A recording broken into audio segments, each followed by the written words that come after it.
MotoGP moves away from Mugello in Italy and over to Spain. It's the 2022 Catalan Grand Prix.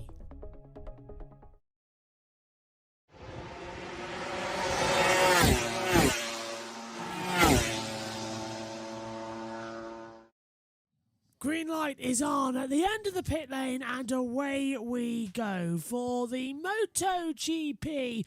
And it's the first practice session here for the Catalan Grand Prix at the Circuit de Barcelona, Catalunya in Spain.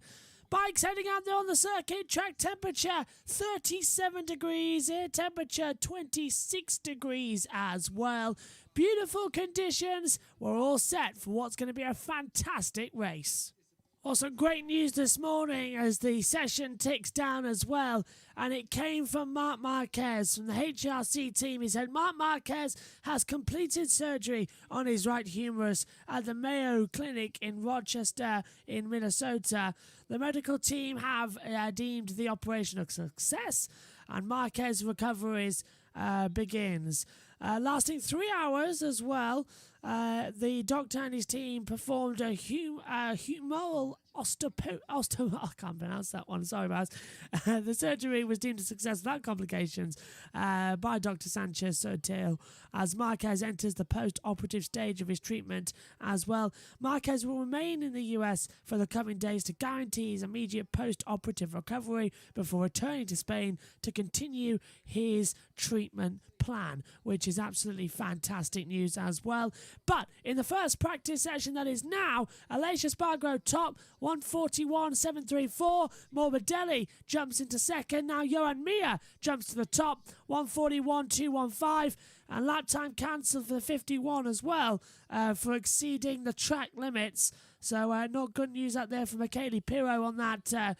The Andrea R racing team as well. It's just the factory Ducati really as well. Time's coming in thick and fast, which is lovely to see. And lap time for Johan Mir cancelled as well.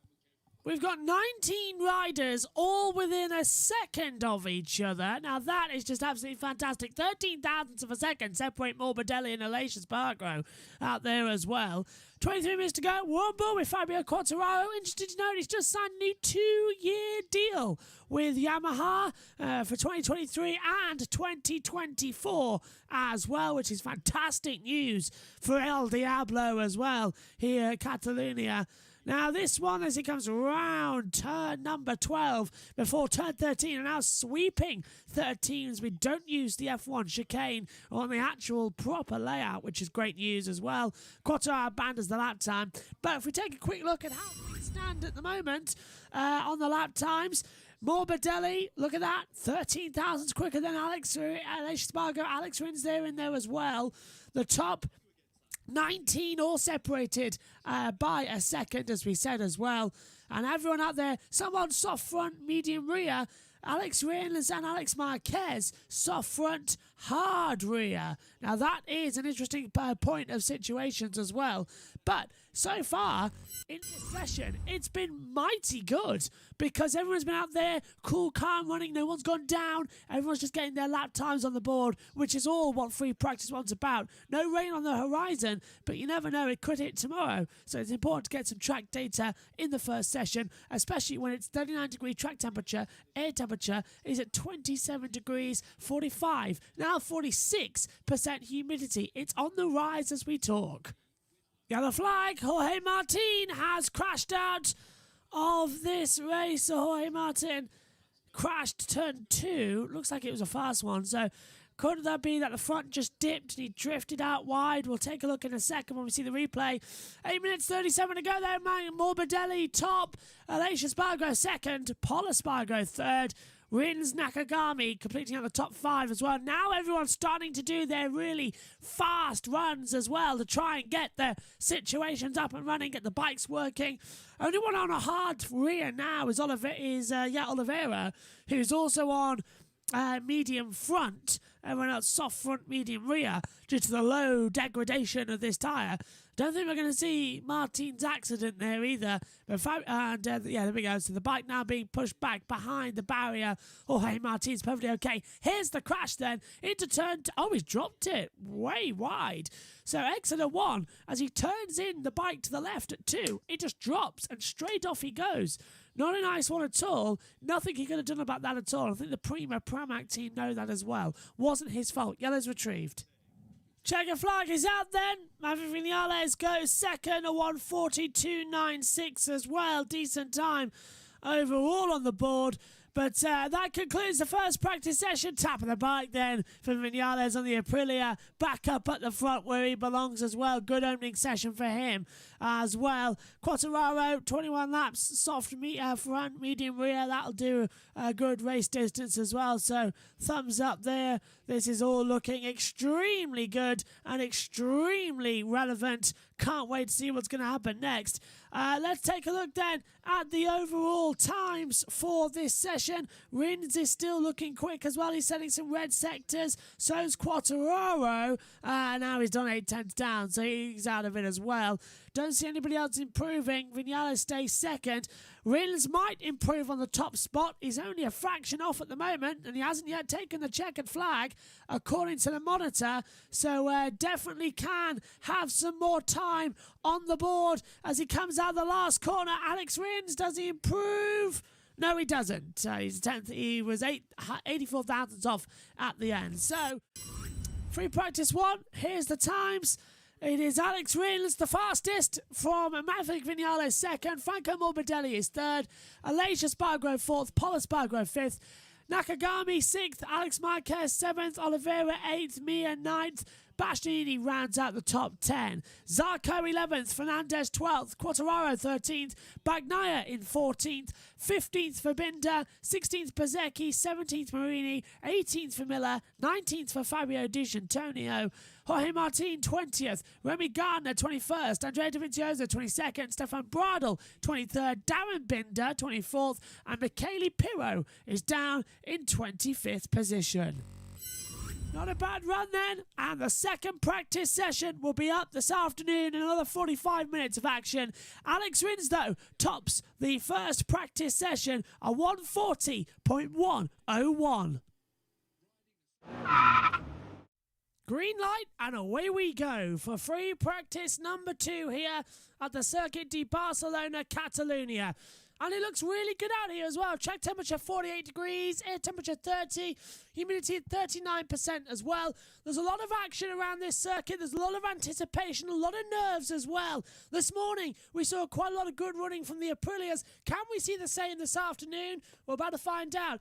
Bikes already out on the circuit, as you can see as well. Rins, Vinales, I think Bradl's gone out there as well. So it's another 45 minutes and a crucial one. This is the same time as we'll be going racing as well on Sunday. So they need to get out there and they need to understand the bikes. Someone's gone down. And that's it. It's Stefan Bradl. Stefan Bradl's gone down. It's brought out the yellow flags. And I thought I could hear in the ears somebody going down. It's down at turn 5 at the, Seat corner. And I think he's just he's gone away. He's holding his wrist as well. So he's probably landed awkwardly and bent it backwards. Not seeing a replay, but he's turned in, presumably, and the front's just buckled. It's a downhill section of the track as well, where it does happen the most. But very unfortunate there for Stefan Bradl, who's replacing Marc Marquez, maybe for the season, maybe for a number of seasons as well. But he's already very, very, very experienced, but very, very, very much close to retirement. Anyway, at the end, so far, Aleix Espargaro and Alex Rins topping the sessions. Aprilia seems strong here as well. We saw Vinales this morning tapping the top of the bike, saying, good job, good job. And it is a good job at the moment as well. But it's a strong performance from everyone so far out there on the track. So free practice 2 concludes as lap time cancelled for Alex Marquez due to a yellow flag, and the same for the number 5 as well. That would be Johan Zarco, and the 25 and the 4 and the 3. So that's all the yellows that came out the last sector that have brought them all down. As you can see on the little tweet deck emoji there on the side, Aleix Espargaro tops the session on a 1:39.402, if this timing screen's correct in front of me. Then we get Maverick Vinales second, so Aprilia rounding out the top 2, Bastianini third, Bagnaia fourth, Martin fifth, Binder 6th, Miller 7th, Quattararo 8th, Rins 9th, and Morbidelli 10th. That rounds out the top 10, provisionally going straight through to qualifying number 2.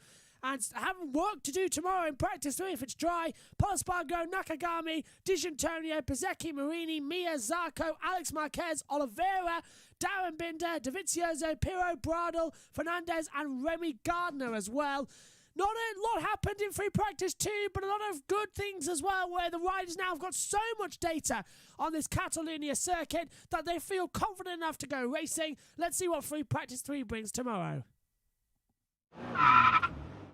Green light, and away we go for free practice number 3 for the 2022 Catalan Grand Prix for MotoGP. Another 45 minutes ahead of us then. This is the important session. It's dry out there, so the end of this session, the top 10 combined times will tell us who will go through into the second part of qualifying, and he'll have to battle it out in Q1 to get into the next session. And the best possible starting grid position. It all starts right here, right now. And Brad Binder has crashed, so it's brought out the yellow flag. Now, where is this? Sector 2. Presumably down turn 4. It is, yeah, turn 4. Repsol turns in. The front of the bike just drifts off, and he's through the gravel, and his leg got pulled backwards. So I wouldn't be surprised if he's pulled a muscle there. But not a good for Aprilia. And Maverick Vinales was tapping the bike yesterday after a good job getting up into second in the first practice session. Now, first session on Saturday, he's down on the deck. Let's hope he can get up quickly as well. Oh, we got a crasher, and it's Polaspargo down at sector 2, and I thought I heard a crash in the background as Mia crosses the line. 1:41.009 the combined times as well. Still put poles up there, but yeah, yellow out for Polaspargo then. Not bad at all to see if he's running away, which is good to see. Take a look at the combined times actually. Aleix Espargaro, Fabio Quartararo, Maverick Vinales, Jack Miller, Johan Zarco, Nakagami, Bastianini, Bagnaia, Martin and Bezzecchi. The top 10 at the moment, which are the cut-off times as well. Yellow flag has now been rescinded, which is great news down at Sector 2. But they're the riders currently going through. Lap time cancelled as well for the 73 of Alex Marquez due to exceeding track limits, it seems, out as well. But Rins out there at the moment, 5/10 off the pace. It looks like no one's setting improvement times. Quartararo, the first one to do so. Finally, 16.873, fast in the first sector. Watch out for Binder as well, fast sector 1. Now, maybe as the track starts to warm up for MotoGP bikes, we'll see them getting up to the top there on the deck for the top 10 positions. Aleix Espargaro, the fastest ever lap around the Catalan circuit, a 1:38.771, an all-time record. Last year was beaten by Fabio Quartararo, 1:38.853. Now 82 thousandths quicker.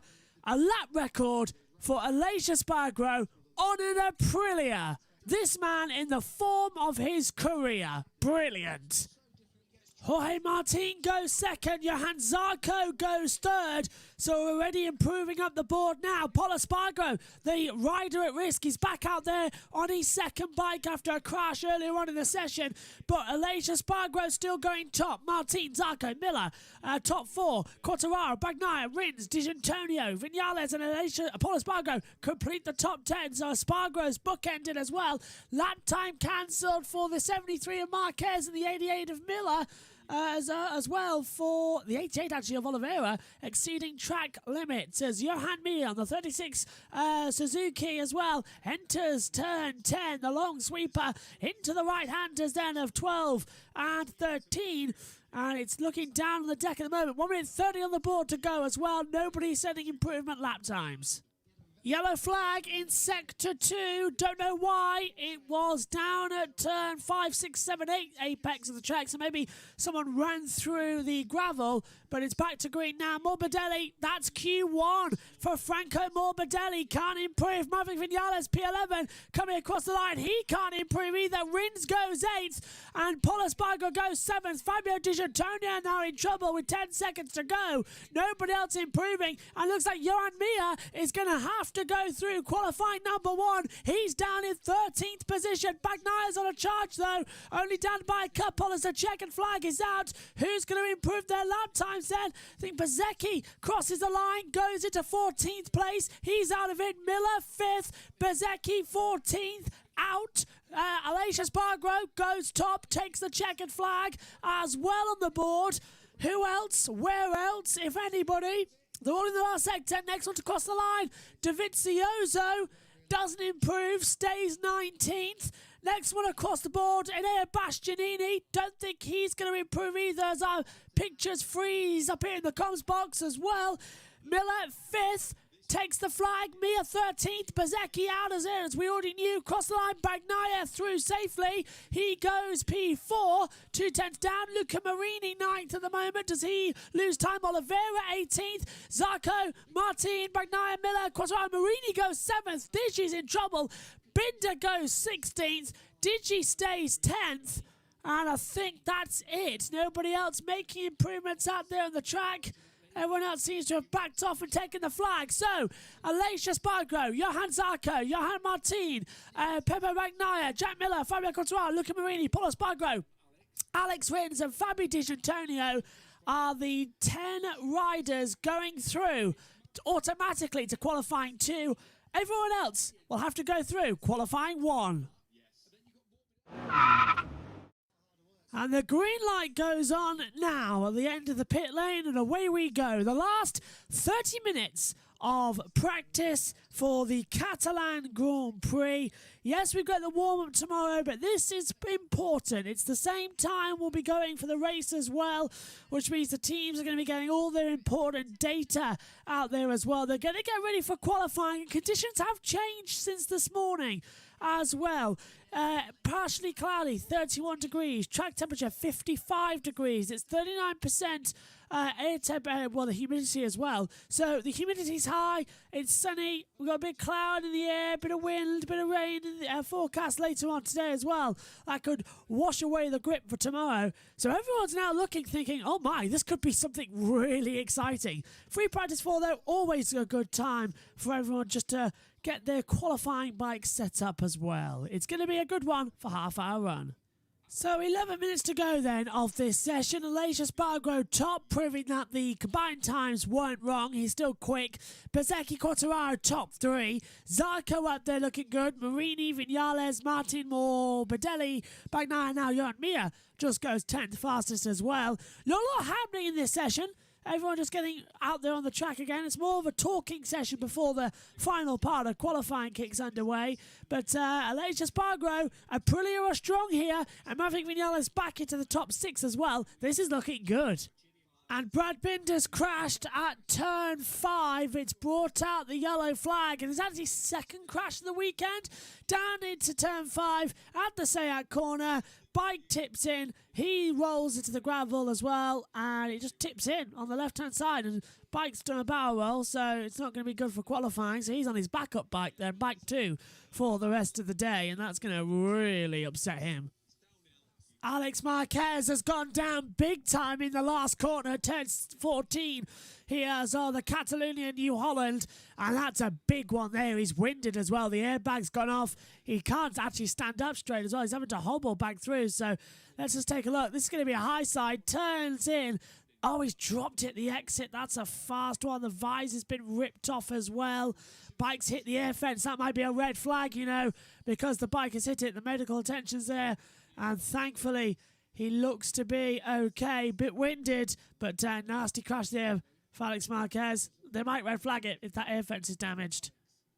Checker flag then is out for MotoGP's Grand Prix of Catalonia 4th practice session. And we've got a few drivers improving on times. We've got Bastianini, Bagnaia and Marini. In fact, Marini and Bagnaia 4,000s up exactly on their own times. But a few already taking the flag. Fabio Quartararo then goes into 3rd position. Nakagami 17th. Bezecchi's in the pit lane. Viñales, Mia, Oliveira, Binder, Gardner, Bradle and Pironi. All in the pit lane together. As they're done, they won't improve on their time. Everyone else just starting now to take the checkered flags. And yeah, they're all dropping 4/10 off, so no one's setting any red sector times at the moment.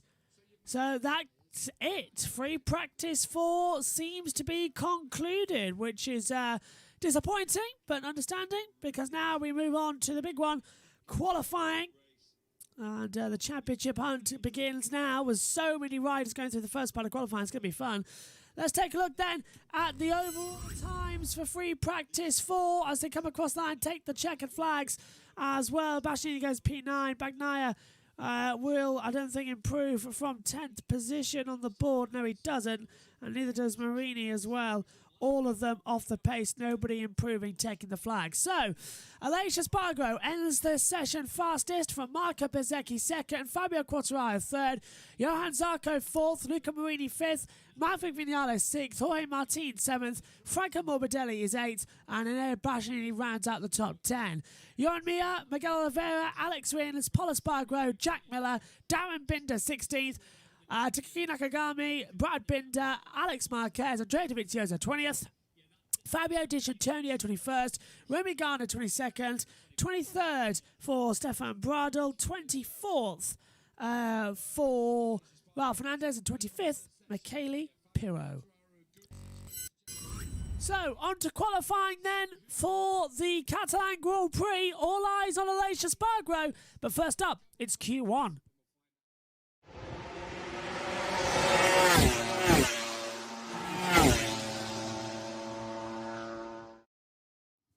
Green light, and away we go for the first part of qualifying for the Catalan Grand Prix for MotoGP, and this one is going to be something special. Just listen to the names we've got coming through. Vinales, Bastianini, Mir, Bezzecchi, Morbidelli, Binder, Nakagami, Oliveira, Marquez, Dovizioso, Pirro, Binder, Gardner, Fernandez and Bradl as well. They're all heading out there onto the track. Now, the top 10 have already gone through. They have already isolated themselves. They're straight to Q2. Only 2 riders can get through to the next part of qualifying from Q1. And with so many top talents up here as well, we are really going to be in for something special here. The first lap times will be coming up in around about 3 minutes. Then they'll do another run. Then they'll go back into the pits with about 5 minutes to go, come out and do 2 more runs. So 4 laps in total, race runs for everyone out there. This is going to be brilliant. Honestly, brilliant. The best qualifying of the year is coming up right here. Qualifying lap record, just to inform you as well. Johan Zarco last year, a 139.939. Can we get away from that one as well? Best pole lap, 138.853 from Fabio Quartararo. Let's see what we can do about that as we get going. Track temperature at a high 55 degrees, partially cloudy. Air temperature 31 degrees. It's 39% humidity. It's dropping as well. Clouds are starting to build up here in the Montelli area of Catalonia as well. And Brad Binder just had a fall in free practice 4. Is straight out there onto the track into turn 10. Everyone doing their first lap times then on the board as the timing screen lights up as well. It's going red, it's going green, it's going everything out there at the moment. So, across the line then, we've got the time still going down. It's Marco Bezzecchi, who's the fastest on a 139.942. Maverick Vinales second, 142.01. Then it's Binder. So Brad ahead of Darren. Morbidelli, Bastianini, Gardner, Bradl, Fernandez, Oliveira as well. The last 2 lap times now just starting their opening laps. Dovizioso, Nakagami, Mia had to back out of it, nearly went wide at turn 1. Bastianini did the same thing as well, so that's why he's so far down the order. Pirro and Alex Marquez still in the pit lane after having his lap time deleted by the stewards. So Vinales goes top with a 139.554. Bezzecchi second. Nakagami down to third then at the moment, but Vinales straight up there as well. Aprilia did look strong. Vinales got caught out this morning with those times. Well, he had a crash down there as well, so he hasn't had enough time to set a good lap time. He would be a deserving factor to go straight through. But then you've got people like Nakagami, Bastianini as well, the championship contender. He's third in the championship. Bastianini just 28 points back at the moment. It's becoming a 2-horse fight at the moment, but there's a long way to go in this championship. It's round 9 of 20, so there's a long way to go in this series as they come blistering out the last couple of corners. This is the battle point. This is the crunch point now. Oliveira's gone top. Binder's gone top. Both of the KTM's looking quick. Where's everyone finding the time? Bezzecchi, 139.240. Where, oh where is everyone finding this time? Literally jumped up to the top of the deck. Hang on, we got lap times being cancelled here. 25 lap cancelled. Vinales goes top. 1:39.216. Vinales still keeps it on top. Going forward and punch the air.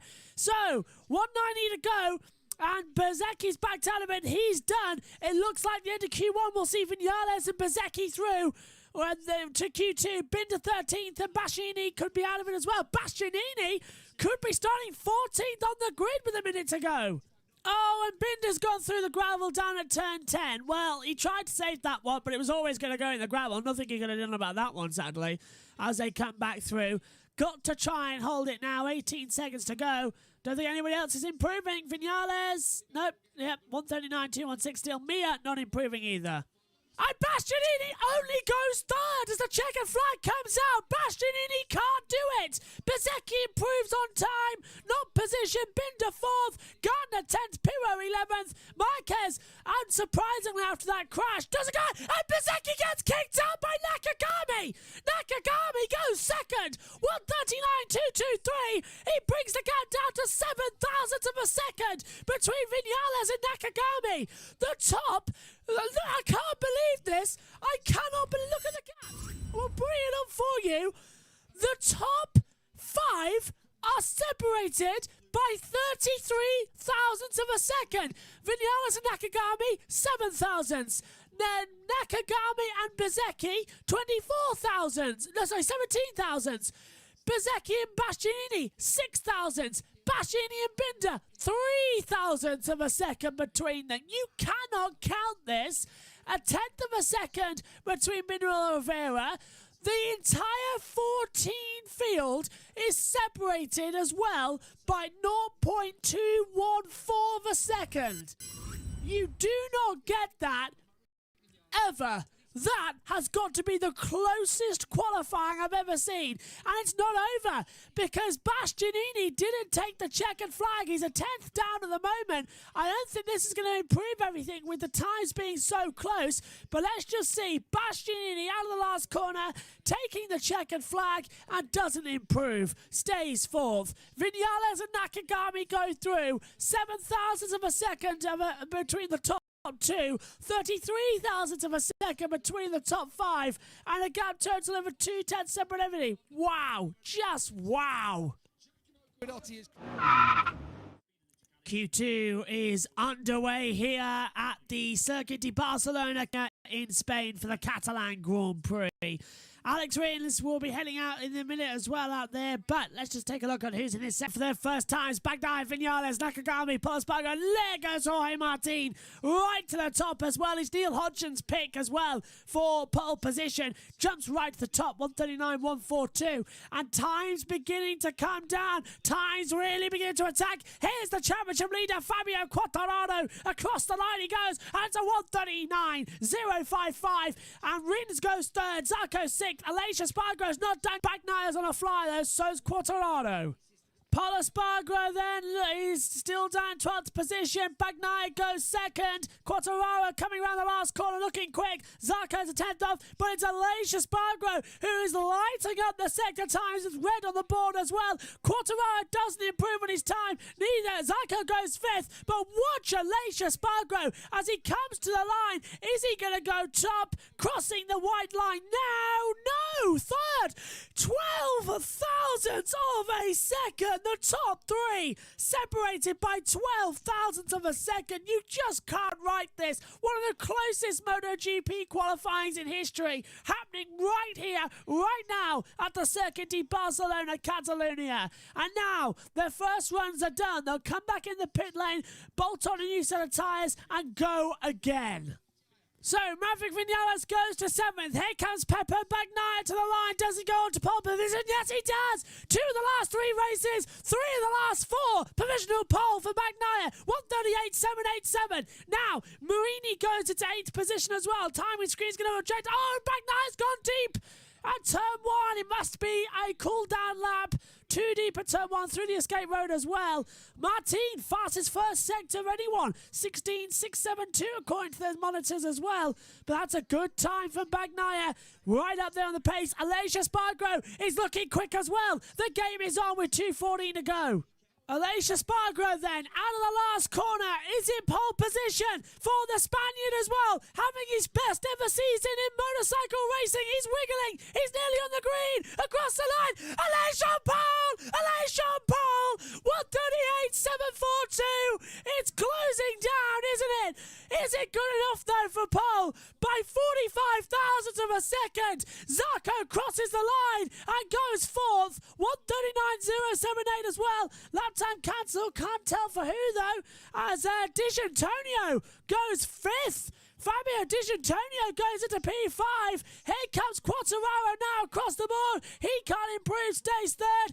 Polaspargo 10th, Nakagami 12th. It's last lap the call for everyone. And Bagnaia is the only one setting a good sector time. Sector 1 at 16.692. And Alicia's got to push hard now if he wants pole position at his home Grand Prix. Oh, and Alicia's bailed on the lap. Alicia's bailed, and Bagnaia's down by 25,000. Zarco is down by 30 thousandths of a second. The time is up. The checkered flag is out. Who is going to start on pole position for the Catalan Grand Prix here in Catalonia? And Zarco with that rear, the bike really shaking as well. Bagnaia is up by 14 thousandths. And Rins and lap time cancelled as well as they take the checkered flag. Aleix crosses the line. He's on provisional pole. It's Bagnaia who could spoil the party. 2 of the last 3 races he's won and has had pole position for. Zarco crosses the line, takes the checkered flag. He stays into P4. Here comes Pepe Bagnaia. Can he do it across the line? Has he maintained the time across it as well? No! 300 down! He's out of it! Bagnaia down into second position. It's all down to Quartararo, who doesn't stay third. And Marini's out of it, Paul's out of it, Miller's out of it. Alicia Spargo has pole position for his home Grand Prix. The Aprilia, who have looked fast all weekend long, get pole position. And it's only his 4th ever pole position. And it's his first one at home. And it's another new lap record of 1:38.742 on the pole time. Alicia Spargo is on pole position for the Catalan Grand Prix here in Spain. His home race has been on pole. Can he dominate it in front of the Spanish crowd? We'll find out shortly. Tomorrow is another day. It's Alicia Spargo from Bagnaia, Quartararo, Zarco, Dijantonio, Martin, Rins, Vinales, Marini, Polaspargo 10th, Miller 11th, and Nakagami in 12th. What a run. Aprilia on pole. Alicia Spargo on pole. He's going for the title this year. What a run. Right.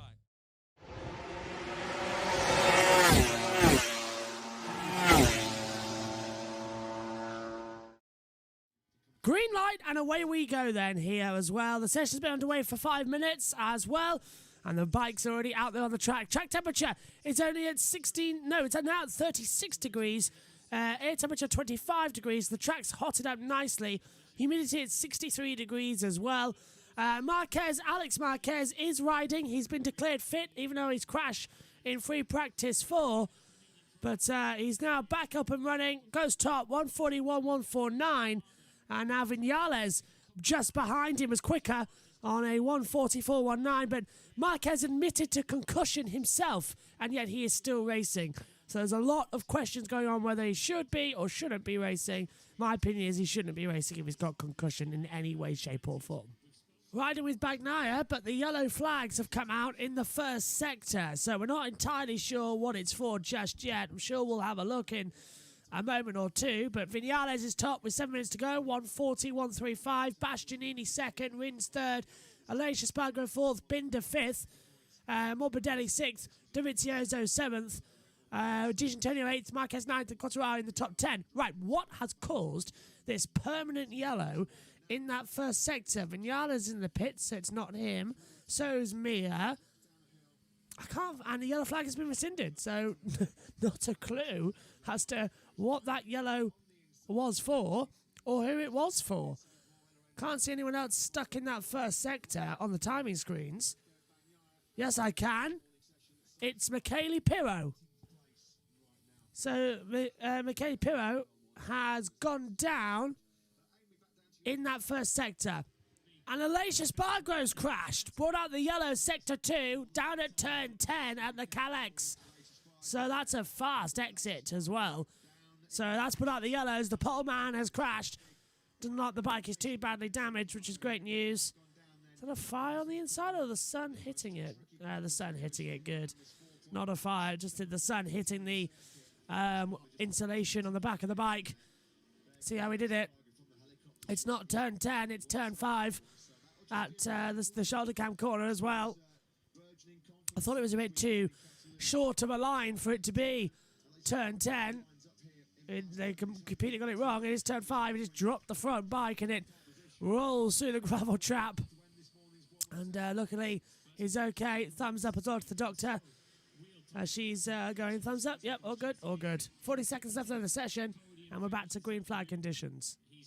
Checker flag is out then here for warm-up, and it's Maverick Vinales on the factory Aprilia, who has gone fastest, making it every single one to be topped by an Aprilia this weekend. That's just insane to come through as well. It's Vinales, 140, 135, Bastianini, Digentonio, Rins, Spargrove top 5, that's a Leish. Binder 6th, Mia 7th, Oliveira 8th, Morbidelli 9th, Dovizioso top 10, Marquez 11th, Zarco 12th, Quattararo, Marti, Nakagami, Bezecchi, Polo Spargro, Marini, Bradle, Bagnaia, Miller, Pirro, Fernandez, Remy Gardner, and Darren Binder. The full running order. Poleman, though, Aleix Spargo going for a tumble at turn 5. Only 8 points behind Fabio Quattararo. Is this the day he wins his home Grand Prix and also takes it through the top of the championship? We're about to find out. The race is next.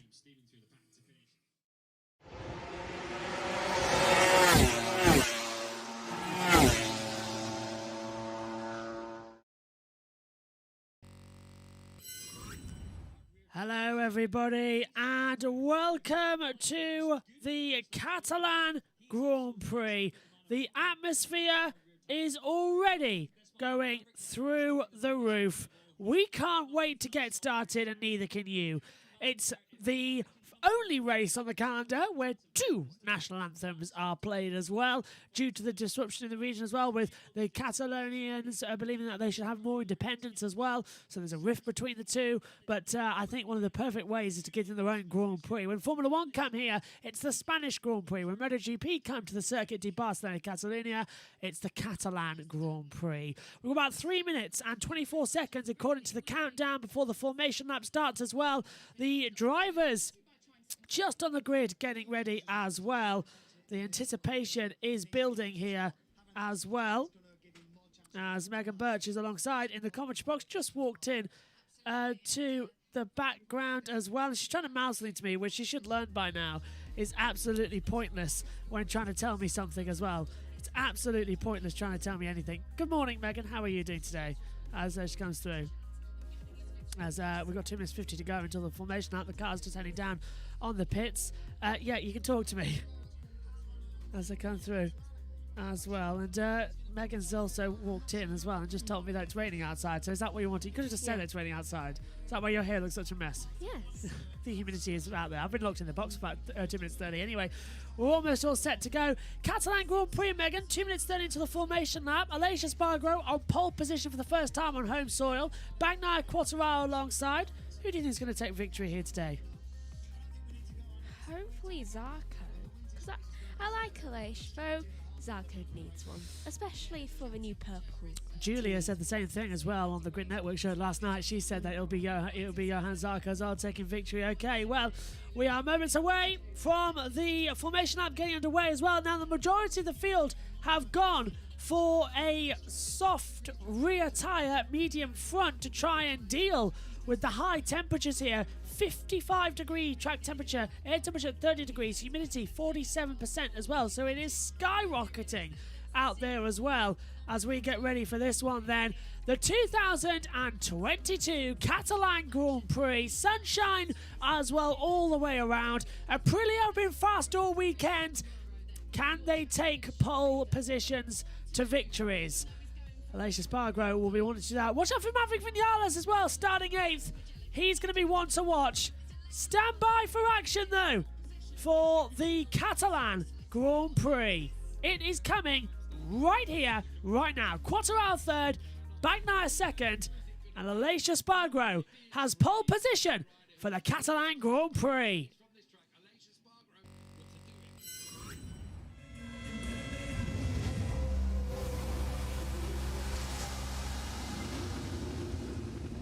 We've had the Moto 3, we've had the Moto 2. It's now time for the Premier class to have their party. Here's the starting grid. Alicia Spargo is on pole position. Alongside him on the front row is Pepe Bagnaia and Fabio Quartararo. Row 2, Johan Zarco, Fabio Di Gianantonio and Jorge Martin. The third row, Alex Rins, Maverick Vinales and Luca Marini.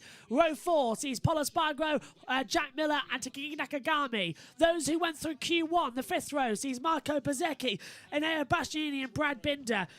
Row 6 sees Miguel Oliveira, Johan Mir and Franco Morbidelli. Row 7, Andrea Dovizioso, Remy Gardner and Stefan Bradl. Row 8, Michele Pirro, Darren Binder and Ralph Hernandez. And on row 9, it is Alex Marquez starting last, 9th, because of course that big crash he had in practice 4 meant that he could not take part in the qualifying, and he's come out now today. Yeah, the timer goes off as well to tell us it is time. 5 minutes, 30 seconds have elapsed, and away we go on the warm-up lap. Megan Birch alongside me in the box. It's going to be a good one. It is, and that timer went off at the exact same time the warm-up lap notification popped up. Yeah, I saw that it had 5 minutes to go on the board, so I've put my phone time on as well, so we knew when the formation lap was coming in, precisely 2 minutes before the start of the race as well. 60,068 people are here today as well, and you can believe it. It looks packed. More packed than when Formula 1 were here, Megan, and that was, they had to put over extra grandstands. For MotoGP, it's extra grandstands, it's extra viewing areas, extra tickets. You're thinking about putting in extra grass? Yeah, even extra ice cream vans are here, believe it or not. There is loads here. It's unbelievable. I could just go for an ice cream right now. I could just go for an ice cream as well. I should go for a drink right now. I forgot mine. This isn't just us, by the way. We'll have the battle screen open in a moment as well to get all in operation. Let's just give you a reminder quickly as well, because we need to show you, while this is on as well, the standings as well in the Riders' Championship, which means we've got to do some very clever calculations out here on the screen. I'm just going to pop to get a drink. Okay, let's take a look then at the live world standings. Here we go. So it is Fabio Quartararo leading the way on 122 points. He has an 8-point gap to Alicia Spargo's on 114. Further down, Enea Bastianini is on 94. Bagnaia 81. Zarco is also on 75. Rins 69. Binder 65. Miller 63. Marc Marquez not racing this weekend with his shoulder injury. He is okay as well, and he, after his shoulder repaired in America, he's now doing that for a couple of months. He's in 60 points. Johan Mir 56, Oliveira 50, 40 for Paul, 38 Nakagami, 37 for Vinales, 31 Martin, 31 for Marini, Bezzecchi 30, Alex Marquez 20, Morbidelli 19 as well, as they all come through. But they're coming to the starting grid, which means we need to switch back to live classifications and press the 1 button as well to fade in as we get ready. So it's going to be over. Look at that, Megan. 52 degrees in areas of the track temperatures as well. It's getting up there. I'd be melting. It would be. 24 laps to go then here at this race. 111.768 kilometres. Green flag in the back. 5 red lights to illuminate. The Catalan Grand Prix is underway. Good start from Alicia Spargo. Immediately cuts off that of Bagnaia and Quartararo. It's a drag race between the Ducati and the Yamaha towards turn 1. 861 metres to the braking zone. Quartararo gets out and Quartararo goes to the front and takes the lead. And there's a big accident. Oh. The red flag this for sure. Bagnaia is out of the race. Rins is out of the race. Nakagami is out of the race. Down at turn 1. We were riding on board in the shoulder cam when Bagnaia went down, and now Alicia Spargo's going to go through, but surely they'll stop the race, Megan. I knew that was going to happen. That corner, when it comes to this, it's a nightmare. Rins is being helped up by Bagnaia as well. I think he hit his we're being knee. told they're okay, but we need to actually see it to believe it as well. Look at that, Ryder's okay apparently, but there's more drama further back, because look at that, Jack Miller down the order, Pole's been passed by Zarco. Bezecchi and Bridle moving positions. Instant is under investigation. But as I said, 671 metres down to the first corner. As soon as you hit the brakes, it's a lottery as to who's going to stay up. I gotta say, it's a bit better looking for Zarco now. Yeah, and he's up already. He's right behind Jorge Martin as well as Luca Marini comes under pressure from Johan Mir further back as well. Oh, and Stefan Bridle's crashed. Bridle's crashed again, so Bridle's out of the race as well. This is the replay. Great start from Aleix, but watch further back. We're going to see Binder, and he's going to get collected. I think Rins is going to hit the side. It's here. Where is it? Nakagami drops. Oh, Nakagami falls first, tags Rins, and Rins tags Bagnaia at the same time. So Bagnaia got a double punch. So 4 retirements on the opening lap of the race. Bridle, Bagnaia, Nakagami, and Rins. And it's down now to 21 riders in the race, but the yellow flags are still out down at turn 1, Megan, and they're overtaking. Look at that. Marie, that's Johan Mir who's just overtaken in a yellow flag zone. That is an instant black flag. There's Bridle out of the race. I wonder what happened to Bridle. And they know they're not meant to overtake, and yet they're just overtaking. So that's 4 in a lap. Yeah, that is 4 in the space of 2.864 miles. So on the plus side, no jump starts. Yeah, that's just flashed up on the monitor as well. Darren Binder has made a storming start from 23rd. He's up to 13th place. He's up 10 places from where he started. Alex Marquez up 8 places. Johan Mir up 11, but he did some of those, at least 2 of them, Marini and Vinales, under those yellow flags at turn 1. I wouldn't be surprised if they asked him to get those back, but look at the Prima Pramax as well. That of Jorge Martin. He's right up behind Aleix Espargaro. Quartararo, I think, if everybody got the best start, he took off down to he out-dragged the Ducati. That was impressive, though. It's like, I'm still in shock about how we've got 4 riders out. Unbelievable. Already. I know, unbelievable. That's what this Catalonia circuit is, but it's also very hard to overtake at. We saw this in Formula 1 as well, but that is big. Bagnaia's rejoined the race, we're being told, but he is a lap down. How? No, We how? don't know. He is 2 laps down. How he's rejoined the race, I don't know, since he got hit twice. That's what the computer's telling on us. both sides. Yeah, you're seeing it, we're seeing it. Came up on the ticker at the bottom. If someone was going to go out, I would say... Look at that from Quartararo, 140.745. He's at the fast lap and up into turn 1. Jorge Martin passes Aleix Espargaro. So the Prima Pramac, which is a Ducati bike, gets back up there. And Fabio, Pepe Bagnaia's rejoined. Here he is, down at turn 10.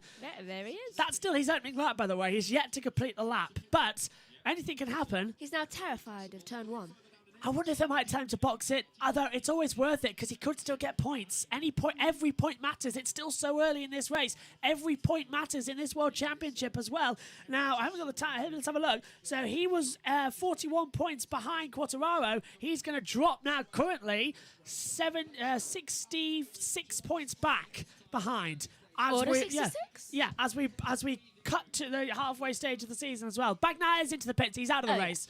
So I thought he might be able to continue and at least run round to try and get up to the back of Jack Miller. Did he at least do an opening lap? No, he hasn't even done the opening lap. Well, but this is bad. Look at that. Jack Miller, by the way, who already had a bad qualifying. He started 11th. Jack Miller's dropped down to 15th. So the factory Ducati have currently only got 1 point on the ball. This does not help them. And the winner, last time out, the winner of the last 2 of the 3 races as well, retires on the opening lap. This is not good for him at all. Yeah. And there's confirmation, Mir to drop 1 place. So under that yellow flag, he did pass under the yellow. Oh, and Nakagami. His face hit the rear tyre of Bagnaia. That's why he went down. I wouldn't be surprised. Look, it ripped the visor off.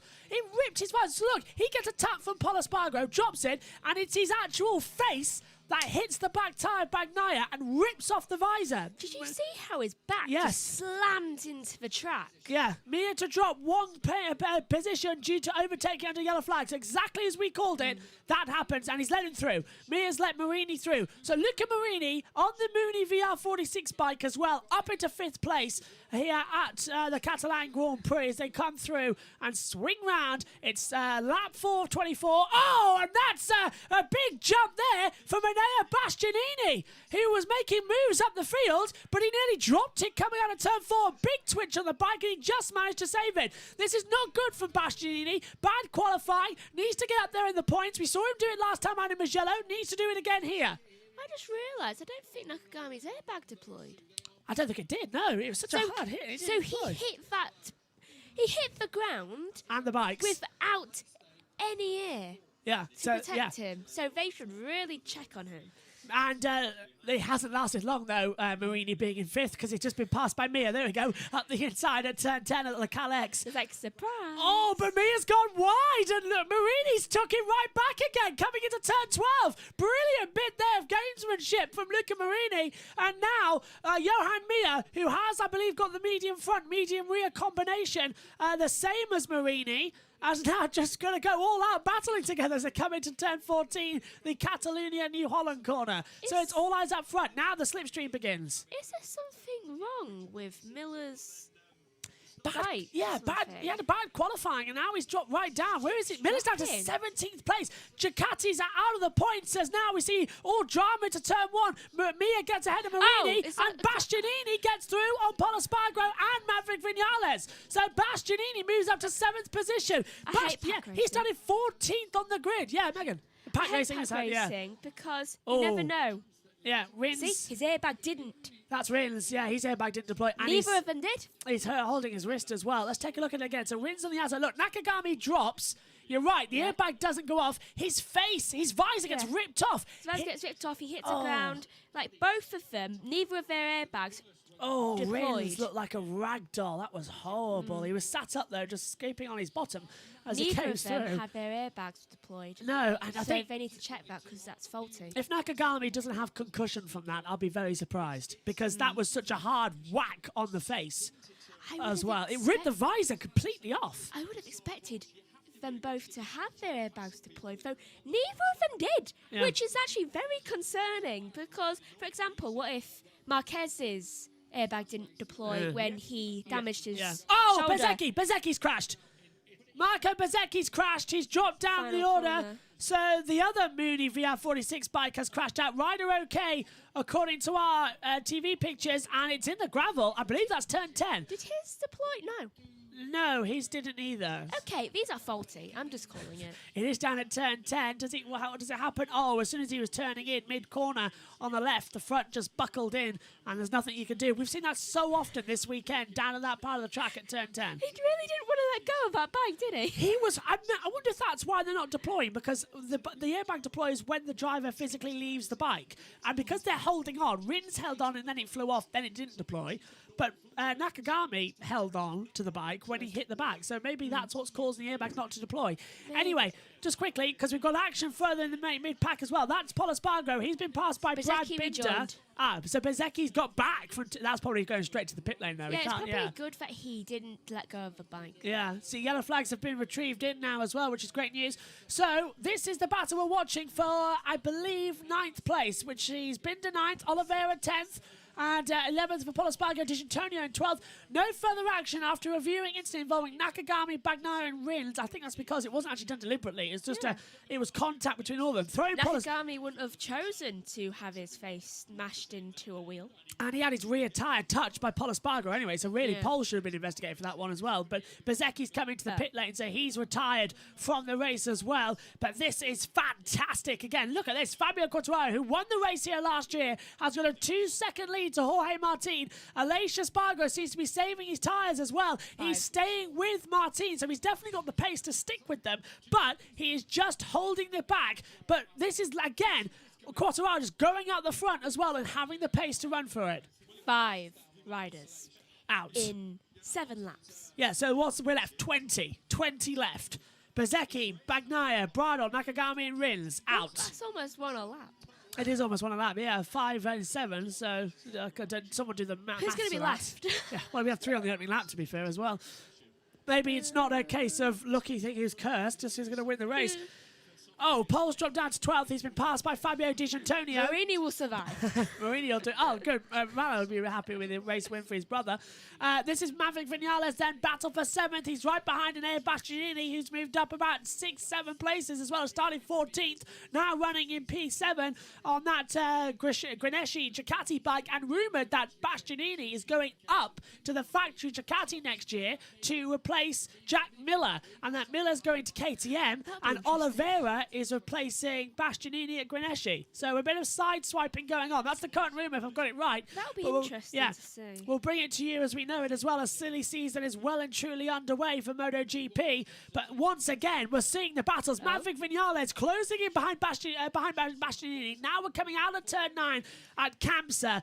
Down the back straightaway towards Le Calex as well. Good opportunity for an overtake, and he's going for it up the inside, but Bastianini breaks later.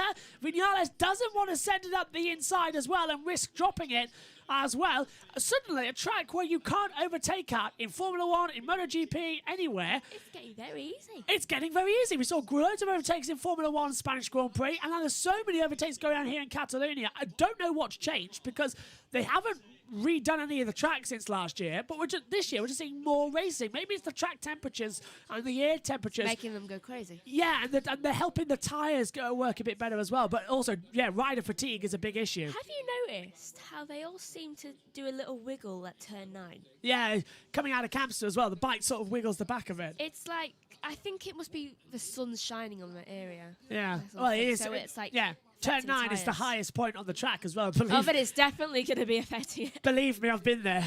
I've been to this track for F1 testing back in 2019. Turn 9 is the highest point, and the sun comes baking down directly on it because there's no trees around that area. It's just a constant area because it's the centre of the track. So the sun comes directly down from it as well. It's the same part to turn 5 as well. So the two parts of the track we're seeing the most crashes at, this is what's happening. Raul Fernandez has passed Franco Morbidelli and and is that Bastianini down? He's down. Look, he's down. He's down. He's down. That was on board. And that was at turn 5. I was just talking about we see crashes down at turn 5, and now Bastianini has crashed down, and now the championship really is in flames. He was 28 points back from Fabio Quartararo. At the end of this one, he'll be 53 points back. Quartararo is extending his championship lead. The only one who's sticking with him is Aleix Espargaro, and there's the crash, Megan. I got that perfect, just say. At least he got a good up. At least he didn't fly through the gravel and hit something else. Simple turn in on the front end buckling again. I love that T-shirt. Pushed like a Bastianini, but it's spelt like a swear word as well. With the hyphenations. That's a great T-shirt there on the bikes. So, out of the race, 2 of the 4 championship contenders of Peppo Bagnaia and Enea Bastianini. Now, Bastianini was 3rd in the title. Who's down? Bagnaia was 4th. Yeah, someone's down. Someone's down the deck. It's Fabio Di Gianantonio, is it? Yeah. Yes, that's both of the Grenescis. Both of the Grenescis. 7. What is going on? That's 7. And Quartararo's crashed according to the monitor. I don't think that's right though. But no, I don't think it is. But the top of the timing tower said Quartararo crashed out. He's still going. Yeah, well, he's still, according to our timing monitors, he's going. So this is Di Gianantonio. He dropped at the exit of turn 13 at Europe Cup car. Goes to a tumble on the gravel as well. He ain't getting back on. That's both of the Grenescis out in the space of 4 corners, and that's even worse because now the Constructors' Championship is failing on them as well. That's 7. Just to confirm, Fabio Quartararo is still running. He's setting the sector times as we see, but the timings showed that he'd gone down. And considering that happened in the Moto2 race earlier on with the leader, I wasn't taking any chances. That's 7 in 9 laps. Oh, what is going on? The track temperature is at 55 degrees. Air temperature 29, and Di Gianantonio has rejoined the race. Yeah, but for how long? We've seen that like twice today. Yeah, so how many are we down to? 18 runners. Michele Pirro, the test rider on the factory Ducati, is now moving up the order. Jack Miller's got into the points because of all this. He hasn't overtaken anyone all race. Who else is gonna, that's amazing. Jack Miller has lost places in this race after starting in P11. Darren Binder's also going to stay. Yeah, Darren Binder, I think is having one of the best races of his MotoGP career this season. He's having a hell of a day. Up to P10, he's in the points and he's looking strong and his kids keeping calm. There's Quartararo. He's just ahead of everyone. This is Aleix Espargaro going for the inside on Jorge Martin into turn 1 of the half corner, and he's done it. Aleix takes 2nd second position away from Jorge Martin. And now, this is what I was talking about. Aleix was saving his tyres. Now, with 15 laps to go, he's going to start the push after Quartararo.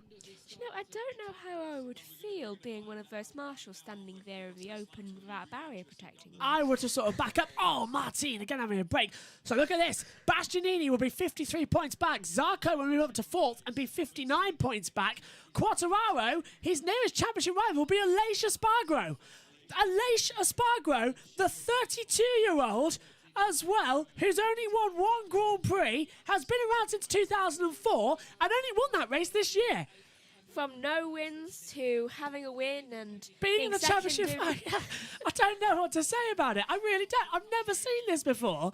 Does he have a bet with Pole going on? He's just like really determined to win. I think after Pole's performances last year, Aleix sort of said, right, nothing else at Christmas dinner. I will be the champion next season. It's like, I'm the one who's going to get the proudness. Well, Alex Marquez passes down Binder for 10th place. Now the two KTMs are having a battle as well. The factory KTMs as well, with Brad Binder and Miguel Oliveira having a battle through turn 10. Who's next? I don't know. This is a great race, isn't it? There's so much happening. It is. There's 15 laps to go and there's already 7 down. We've had 10 laps, 7 retirements, 18 left in the field. One didn't start in Marc Marquez, so that's not even the 26 we were supposed to have. You're pointing at Jack Miller. Oh, that just put a paid day. Oh, Remy Gardner. The one below, yeah. That'll put a paid day, won't it? Yeah. Down the start-finish rate we go then, and this is going to be Miguel Oliveira pulling to the inside down towards turn 1. So it's on the left-hand side. Can't get ahead, though. Binder was screaming on the brakes. Does he get it stopped? Yes, he does. And there's an Air Bastianini walking in, and I think he's going to get quite a shock in a couple of moments when he sees Fabio Di Giannantonio walking in. Just like, when did you crash? Just like, right after you? Yeah, this is bad news. Is someone else down? I just said something on my earphones. No. So I did notice that Brad Binder, when he turned into that corner, the person next to him, I can't remember who it was. So I think it might have been. Well, it would be Oliveira just behind him, yeah. He didn't wiggle. So Brad just really went like. The rear tyre's shaking. Well, what tyre is he on? Hard front, medium rear. So Brad's got better front end grip, but less rear. So the front's gripping more. He nearly lost it. That's why the rear's losing. He's not the only one out there. If we take a look at the battle computer, you can see the tyre compounds they're on. Zarco is on our medium front, hard rear. Let's have a look. Binder and Oliveira on the same tyres, hard front, medium rear. As we come through as well, Pol Espargaro, medium front, hard rear, same as Jack Miller. Gardner, hard front, medium rear. Morbidelli, medium front, hard rear. Fernandez, hard front, medium rear. Bezecchi and Bradl, medium front, hard rears as well on the battle. And as you can see right now, Quartararo's got a 3.6 second advantage to the rest of the field out there as well. So there's a lot of action still to come. We are just now at half distance for the MotoGP Catalan Grand Prix. 7 retirements, 18 left. 2 championship contenders out of the race in Bagnaia and Bastianini. This is getting intense now. And Fabio Di Giannantonio has officially now retired from the race. He's coming to the pit lane as Oliveira dives up the inside at turn 1. Goes too deep to keep it out of the gravel, Miguel. He goes through the long lap penalty loop and just gets out. But he was running too hot there, Meg. Seems like the brakes just didn't want to work. Maybe if he gets a long lap penalty, he doesn't have to do it now. He didn't go all the way around it, though. So. Do you know what I've noticed? Yep. For Pramac Racing, they're the only ones who's not having problems. You're right. 3rd and 4th for Zarco and Martin. They're going well. Pol Espargaro and passes Remy Gardner for 13th. That worried me for a second because I did pick them. I thought they were moving position. I thought they were crashing. Yeah, moving up and down on the timing screens as well. But this is getting good now as well. It's getting easier to work out who's in this race because sooner or later, if 3 more people go down, everybody gets points. No matter where they finish, the top 15. 3 more people go down. It's not the first time we've seen it. Anyway, here's the start with shoulder cam with Aleix Espargaro. So he bogged down. This isn't from Aleix, this is from Pepe Bagnaia. So this is the accident. So this is what we were on board with down to turn 1. Watch this. There goes Quartararo diving on the inside. Turns in, and here comes the contact from Nakagami. Watch his visor. Bang! Oh, that cannot have been nice. Yeah, and 3... Why on the camera? 3 down to 1. And look at that. Nakagami was a bit motionless for a couple of moments as well. He was properly whacked out. I'm surprised they didn't actually stop the race there. He has to have a concussion. Yeah, he must have a concussion. Maybe even a broken nose. Possibly without impact. Alex Marquez crashed yesterday in practice 4. admitted he had a concussion, and yet the medical team passed him fit to race today. How's he doing? He's in P10, remarkably. Alex is having a great race. So maybe the concussion protocols maybe the concussion protocols need to be changed a little bit, but it's still working okay. Oh. The Little Owl 1 says airbags seem to only deploy because of pretty hard impacts, and Brad says you like saying as well a lot. Yeah. Yeah, we have sayings that we don't mean to Basically, say. Our brain goes into automatic if we're trying to think of the next thing to say. So Dad says right. yeah, so it'll go as well as it just says because we're thinking about something else, so our brain goes into automatic commentary mode. So we're thinking about what topic to bring up next. We're just like, right, so... Yeah, it just happens. The commentary flows, though, and it's flowing today, which is nice to see. But look at this. Aleix Espargaro, Megs, he's not actually kept that gap down. It's 3.659 seconds to Quartararo. I think he's just scared that someone else is going to crash into him. Yeah, Aleix, look at these. The two Prima Pramacs are coming up there. Jorge Martin and Johan Zarco, who is your pick-a-winner, Zarco, is closing in. There's half the race still to go, though. There's a long way to go. Certainly more dramatic if another 7 go down. What I need to get everyone to have points. Also, there's still pieces of debris. On I saw that inside of the turn, at the exit at turn 12. So surprised that would have been from Fabio Di Giannantonio who went down there. So surprised they haven't removed that with a local yellow. For everyone to get points and for Zarco to win, we needed Quartararo, Espargaro, Aleix, that is. Yeah. And Martin to go down. Why are you talking about the top 4 to go down?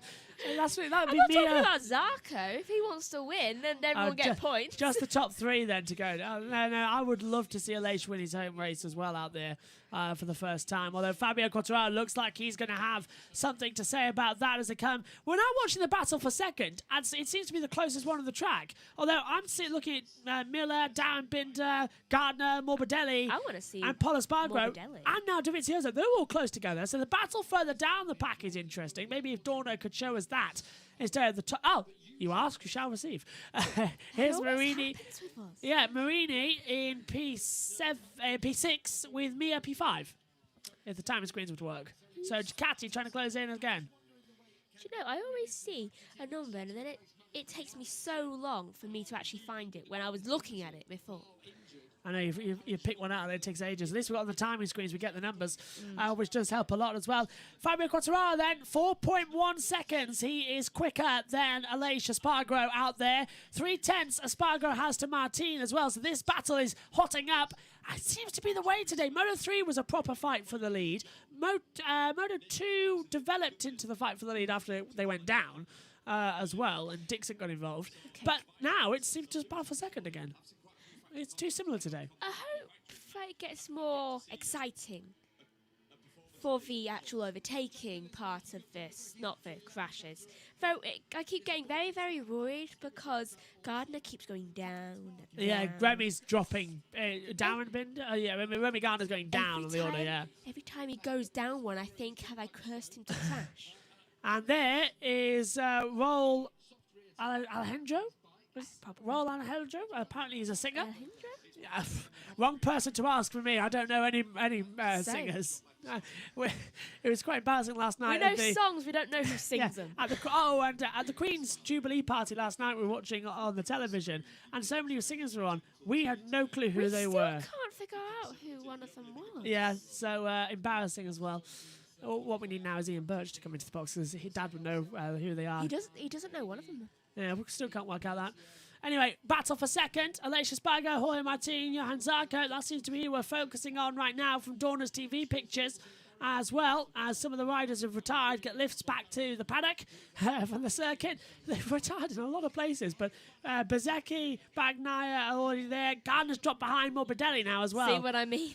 Yeah, so Remy's down to 14th position, and this is not good as Aleix goes very wide down at turn 10. Le Calex as well. Can't find out if Jorge's going to try and go on the inside line. Gardner's got up one. Aleix's tyres look like they're struggling out there, Megs. They really are getting a bit of grading on the rear back as well. The heat can't be doing anything good for him. So, also he's battling a lot trying to keep position and trying to catch up to Quartararo. From the exit of the last corner until turn 1, it's 1,047 metres, and that's all slipstreaming straightness as well, as Aleix is going to be passed once again, this time from Jorge Martin, who looks up the inside. Aleix turns in, but Martin's got the position. Does he run it wide? He nearly does, but Aleix can't get back round the outside. Jorge Martin takes second place in the Catalan Grand Prix. I tell you what, I don't think Martin's tyres are that good either. Compared to, look at Zarco's. Yeah, Zarco's looks like okay. He's not having a problem out there. He's not slipping and sliding anywhere. Them two, they are...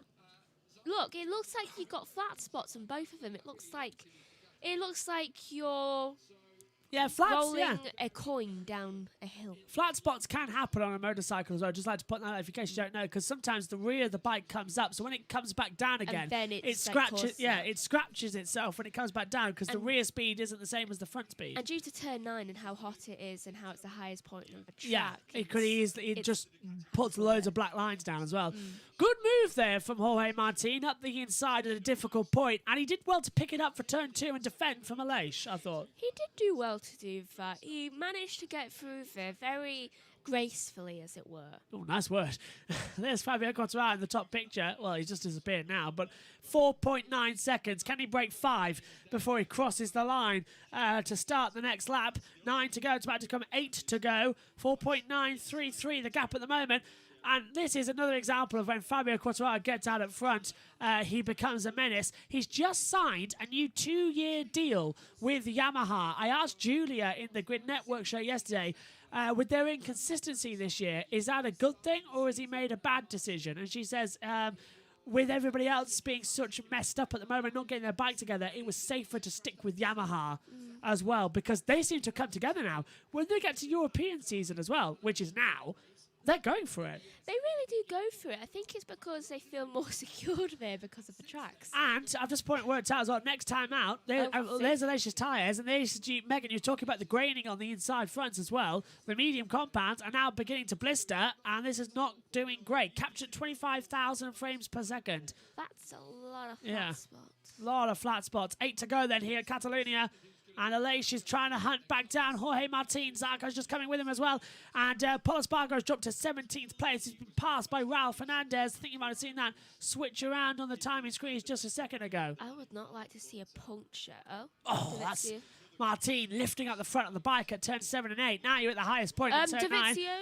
Has been passed by Pirro. Has he gone down, though? No, he hasn't. I don't know, though. He did not move for ages. Yeah, so Dobby's, I think, gone wide at least somewhere, and that's why Pirro's got through, because the gap was, 10 seconds, and now it's not. So Dovizioso's gone wide somewhere and has dropped down to last position. Michele Pirro, Michel Pirro as well, is up into 17th position as well. Here is Quartararo's lap times. He's been doing 140s as well, but last 2 laps, though, he's dropped to the 141s. So he's getting slower lap on lap by a few tenths, but he's remaining consistent. Last lap, 141.5. Well, maybe he's at a grading too. He's losing 2 tenths per lap. That's not bad at all on these tyres. That is still consistent. Compared to what everyone else is losing, it seems pretty okay, and he's not degrading as much as Aleix is. Though I would not like to see a puncture. We've had some. We've had a few punctures on the bikes before, yeah. Frightening they are as well when they blow. Yeah. But usually you see on motorcycles as well, there's been an argument to have just solid rubber tyres, but that doesn't work because you need the pressures, right? That would never work. Yeah. It does work. We've seen some bikes have full rubbers. Not if you're going around a corner. Yeah. But still, as they come back in, these Michelin's doing well. Oh, Dobby's got a problem. Pits. Yeah, Dobby's out of the race. So Dobby must have some sort of electrical problem on that with you, Yamaha. Or maybe he just needs a tyre change. He can't change tyres in the race. Or maybe that's why he's stopping. He'll be out. Unless it's a puncture or something, you can't. Usually that's an out. But oh, typical. I say a puncture, it happens. And maybe he didn't. We'll see if he comes back out the track. But as things stand, Andrea Dovizioso is out of the race. You don't come down pit road for nothing in a MotoGP race as well. It's a lights to flag race as Aleix got too deep there. He turned in too late and he's going to get past. Look at that. Look how much time Zarco gained on him there. Come on, Zarco. Aleix tried to make the move, but he was way too far back. He was too hot into turn 10. And Zarco's coming for him. And he's got that hard rear tyre. Zarco's going to be flying down the start-finish straight. They still want bits of that debris. And well, I must say, once again, the Ducatis, Megan, may be failing in the factory team, but the Prima Pramacs have, again, delivered consistency. Again, this happens throughout the season. They have delivered quite a lot of consistency, especially... Hold on. Yeah, especially down in this race as well when Yamaha fail. It's like I wanted to yawn, but then I decided to back out of it. Into turn 1, this is Zarco again riding with him on board. Maybe a podium's possible then. Maybe not a full-on race win. A podium's something. Yeah. I think I'll take a podium for Zarco, but not at the expense of Aleix. Pity Aleix has been fast in every single session this weekend. I'm surprised Quartararo has got this race pace. I don't see where it's come from. I really don't.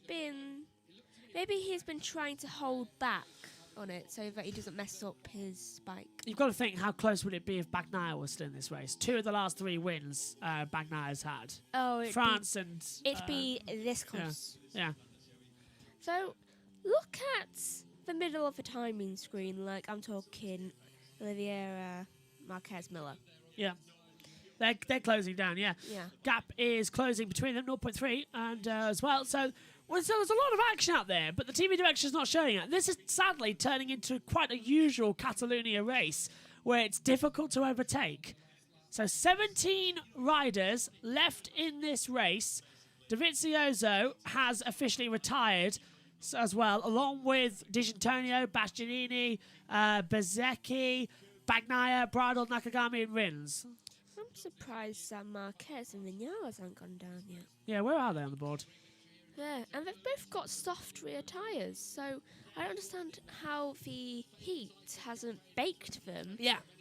Really bizarre. You're right. Soft rear tyres for Vinales and Alex Marquez. The only 2 out there on the track to have that. And the soft tyres should be destroyed at this point. So maybe that explains Alex's fast pace early on the race. In fact, here he is, Alex Marquez. And the tyres look okay to me on the monitor. Maybe they should have all gone soft. Yeah.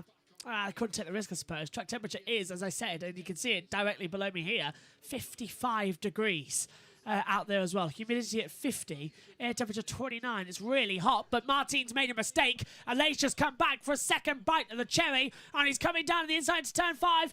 Can't make a way through there. Maybe turn 10's an overtaking spot at Le Calex as well, because now we're into the 6 curve. See? Then 7 and 8 chicane at TV3. Turn 9 at Kamsa. You're right. That? Yes, I did.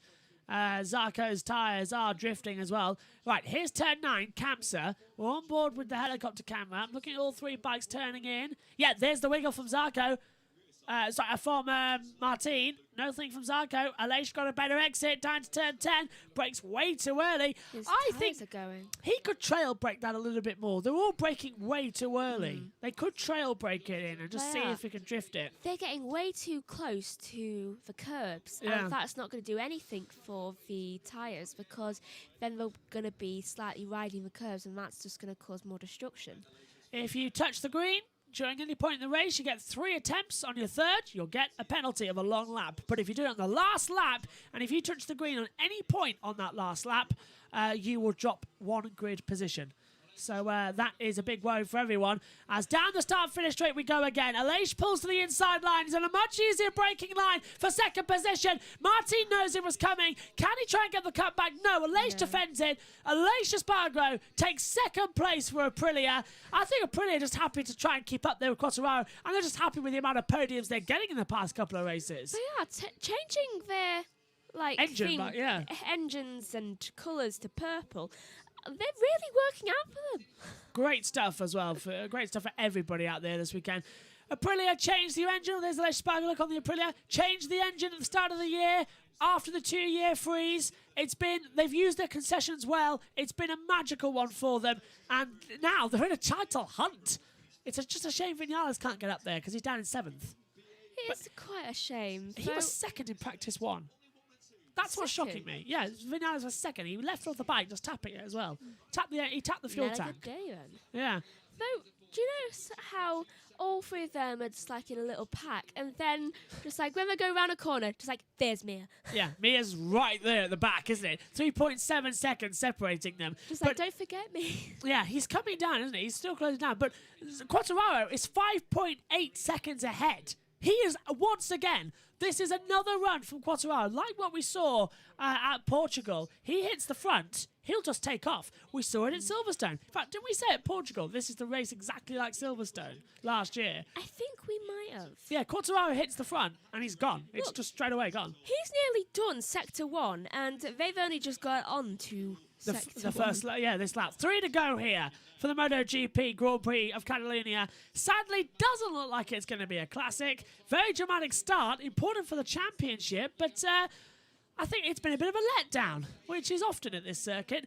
You've got to start to wonder as well, is the Catalan circuit actually built for good racing at all in any series? F1 was fun, but it was a strategy game. I think it's more built for... Testing. Yeah. It's a France circuit. It's a test. Yeah. Oh, Darren Binder passes Jack Miller for 11th place. So Binder moves up. Miller goes down to 12th. At least he's getting points. Yeah, and there's the Yamahas. Lynn Jarvis, the team principal, is listening into a conversation with some of his team as well. Lynn Jarvis there, if you're watching along with us, the one with the sunglasses on as well. But Fabi Quartararo... Oh, and Miller's dropped down to 14th. Please don't crash. He's been passed by Garner and Morbidelli, but I don't think he's crashed. I think he's still circulating. I'm looking at the other monitor now. Come on. Yeah, Miller's just dropped back. So Miller now 14th. There's 3 laps to go. At least get a point. Ducati are going to hang their heads in shame here. The factory Lenovo team. Yeah, I can't see them strolling out of there with their heads all high, Maya. No, they've had a really bad weekend. It was great qualifying, but before that it was difficult. And then Miller's had a nowhere race once again, which seems to be the running theme.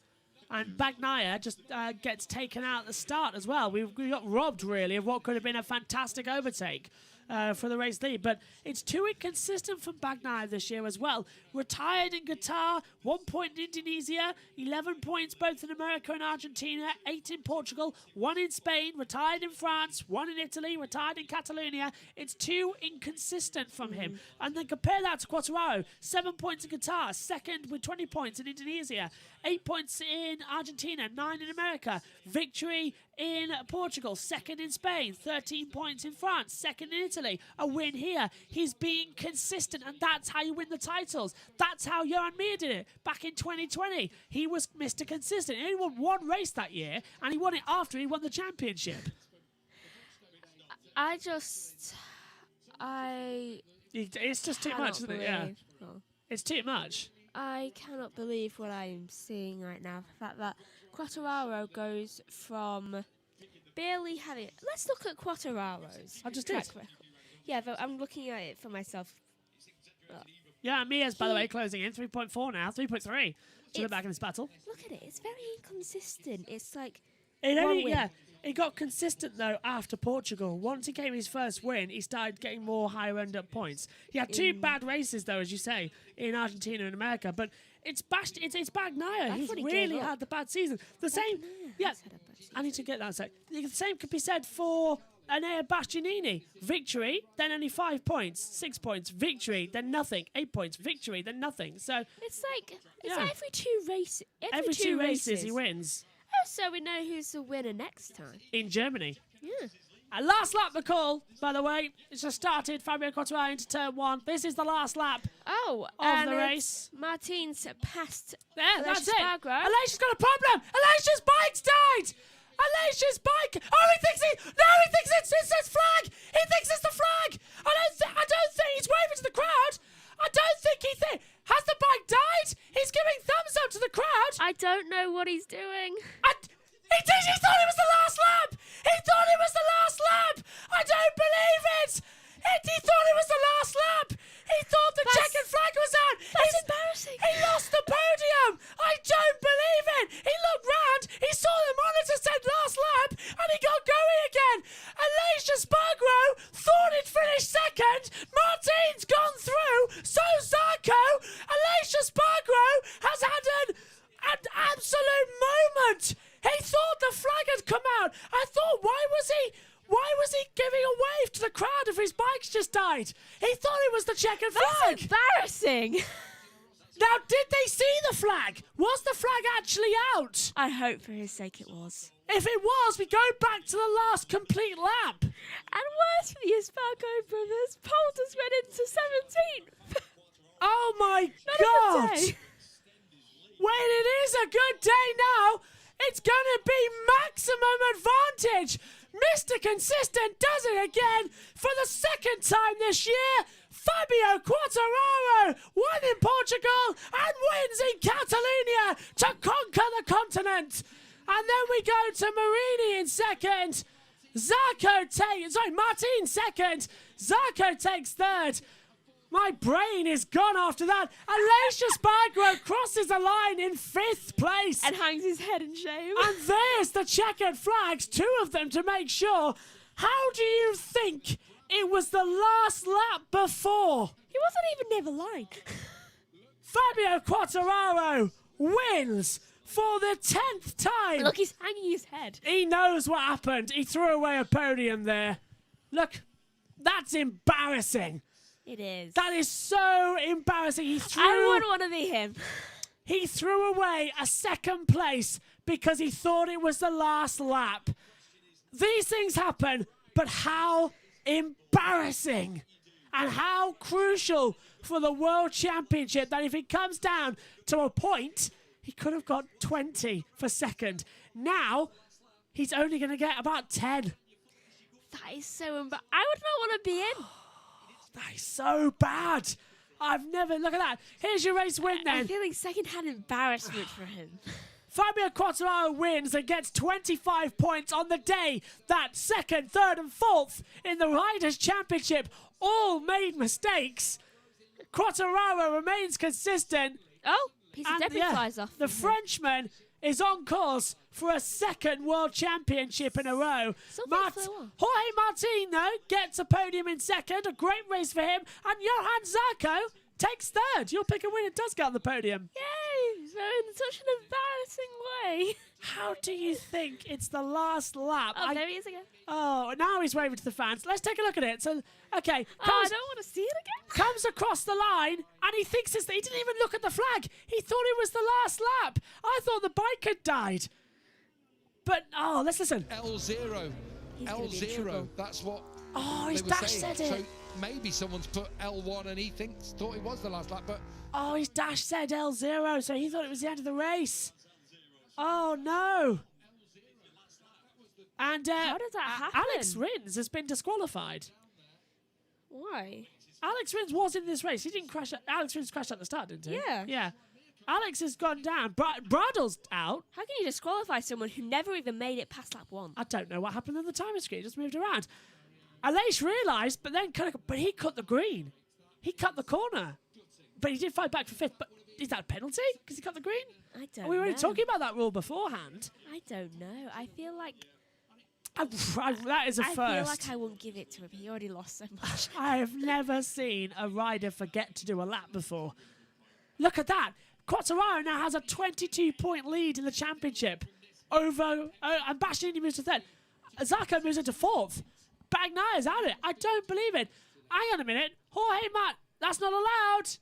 Jorge Martin's giving his bike to that singer we saw earlier.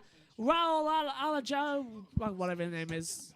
But you can't let somebody else sit on your bike. It's not allowed. Needs to be weighed. Yeah, weighed and homologated and everything. Aleix gets a round of applause from the Aprilias, and he just sits in the corner and cries. He's honestly, I'm watching him now. He's sat curled up on his chair crying. I'm so embarrassed that I just had to down my milk. Oh, my heart goes out. My heart, a home podium. Oh, yeah, now they push the camera away. No cameras, please. Yeah, oh, my heart breaks for you, Aleix. That sounds like it was more of a team error to me as well, doesn't it? Why is this? Who is this singer? Why is he getting on the track? Why is he everywhere? Who the hell is he? Can somebody explain to me in the YouTube chat who this singer is? If you're watching along, who is this singer who has got onto the track? I didn't even think they were allowed to be on the track. They There's still shouldn't. bikes on there. Yeah, there shouldn't be really. It's the cool down lap, but still. Well, do you notice how I haven't called a bike a car once today? He's mastered the continent island, isn't he? Portugal and Spain. I know it's not a whole continent as in Europe, but it is a little bit of an island continent. Yeah. It's the same part of the island as well. But he conquered Portugal, and now he conquers Spain as well. Fabio Quartararo does it again. 2nd win of the year, 22-point lead in the championship. as well as they come in on the formation lap. And we're not on a quick off, by the way, so we'll bring you through the podium as well, and the post-race interviews with the field as well, as we'll listen to them as well. Amy Dargan. That's her original name before she got married. Amy Reynolds, I think. I'm going to have to check that now. I think it is. It used to be Amy Dargan. No, I think it's Amy Reynolds. Megan, rider of the race, please. Who would you put up there? I'm just going to say Alicia Swago because of how embarrassed I am for him. Also, he did a good job of defending while he wasn't celebrating. It is Amy Reynolds, yeah. Amy Dargan became Amy Reynolds when she got married to Sam Reynolds, of course, a couple of years ago. Got a lovely baby now, baby boy, as well. So I should name him Ryan. Yeah, Simon Crafar is unwell this weekend. We send our best wishes to him to get back to MotoGP ASAP. So Amy Reynolds, who is one of the reporters as well at the circuit, she does loads of other interviews around, has taken over the pit lane role for the main series, and she does it on the juniors as well. But you'll be hearing Amy do the interviews in a few moments. There is Fabio Quartararo, giving everyone a big, big surprise out there as well. What a race, Megs. And there's the Catalina podium that we found out now. But what a race. I just realised, can you imagine if that L0 had happened to every rider?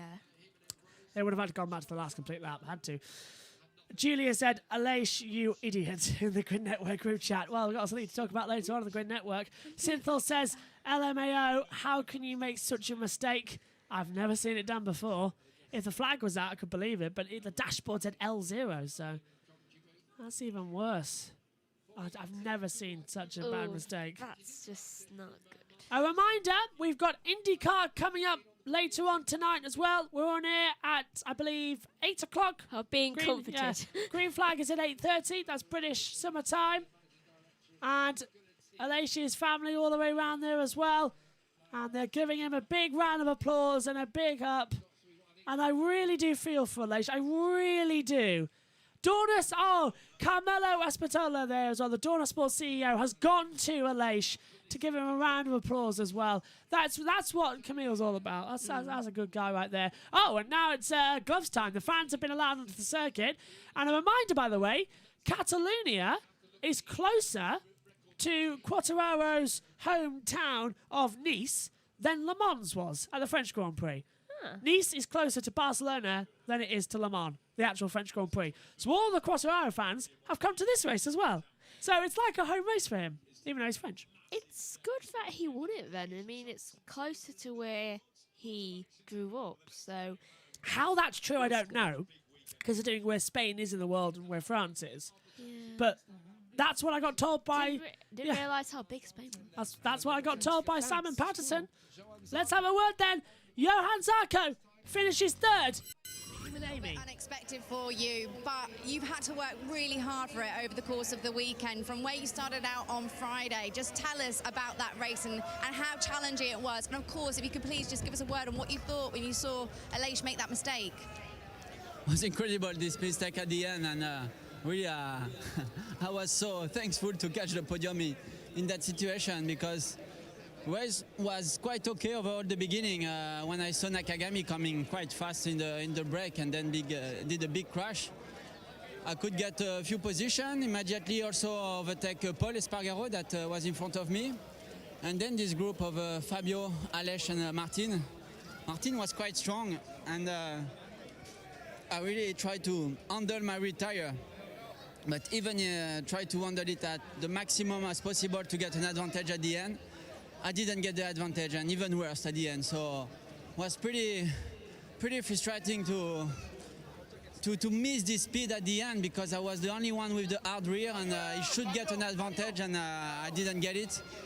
But then it was good to keep pushing, because when Aleix did this mistake of the last lap, I first thought it's a mechanic problem, and then I understood that he was celebrating. So I say, finish your lap and catch your podium. Lovely to see you back up here on the podium in Barcelona. Well done. Merci. And Johan Zarco again finishing another great race. Third place overall. And he did a fast lap of a 140.639. Did that on lap 10 of 24. The last one to go actually quicker. out there too. I think fastest lap did go to Fabio Quartararo, you know, on a 140.186. Right, let's hear from Jorge Martin, and Spanish rider on home soil as well, finishing second. He's talking with Amy Reynolds. Yeah. Jorge, it's been tough times of recent. You're going under the surgeon's knife tomorrow, I believe. How does it feel to be back here on the podium? Obviously, a real sign of optimism of what's to come. Yeah, well, it's been a long season. Was difficult anyway. Second position today. I struggled during the last races, but I knew I was there. I was still the same Martinator, and yeah, this weekend was almost perfect. The pace was there. I was struggling being behind the race, so I was trying to be in front. But yeah, finally, thanks to the crowd, to my fans, they are here pushing a lot. Gracias a todos y la próxima más. Gas. Great to see you back.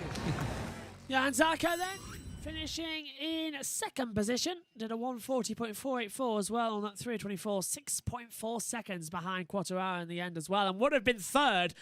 And Aleix Espargaro, I think, is going to be something on kicking himself quite a bit after today as well. Yeah. Well, Paul just knocks on the door, just like, are you celebrating? Oh, sorry, Max. Let's go over to... We'll say that later. Aleix is going to be crying in his room, and Paul's going to be knocking on the door saying, are you celebrating? Amy, down to you. Much margin, but you made it look completely effortless. Just keep that hammer down. Exactly. I felt good from the beginning. I knew I wanted to be first in the first corner, and finally I managed to get something crazy. So yeah, I'm so happy. Great to see all the fans here. I want to thank them all to come here, and yeah, amazing race. I felt great. I was not controlling all the race, but pushing from the beginning, and then see how was my rear tire going. Was really good, and I had some margin and always increasing my lead. So happy, and Mugello one here was meant to be difficult, but 2-1-1 is a really great result. Congratulations. Okay, let's confirm the race results then as things currently stand here for the MotoGP as well. Catalan Grand Prix, they're on the screen, so I'll go through them as well. And we'll go through the standings as well.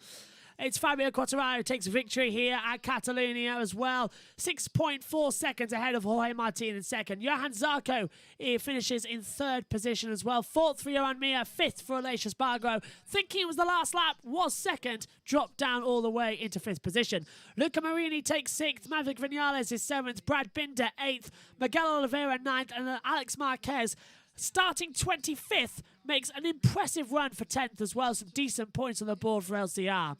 Remy Gardner down in 11th. Darren Binder is 12th. He finished ahead of Franco Morbidelli. Jack Miller had a horrible race as well on the Ducati Lenovo team. Nowhere throughout as well. Needs to improve quickly if he doesn't want to be replaced mid-season.